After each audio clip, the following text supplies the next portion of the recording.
Għal diversi snin kirjiet ta' 50 karozza li kienu jsiru mill-Awtorità Maltija l-Ambjent u l-Ippjanar il-MEPA ingħataw b'direct order. Biex bekk fuq medda ta' xahar snin fi żmien amministrazzjoni nazzjonalista ingħataw bi 3 miljun euro f'direct orders għal dan il-għan. Dan it-tarif ingħata mill-Prim Ministru Joseph Muscat meta kien fil-Parlament u kienet iwieġeb mistoqsija dwar is-suġġett.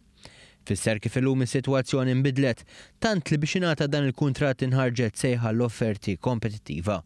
Bekk kull min imexxi negozju fis-settur kellu l-opportunità li jagħmel l-offerta tiegħu. Dan se jwassal biex l-awtorità se tifranka 271,000 euro fuq 5 snin.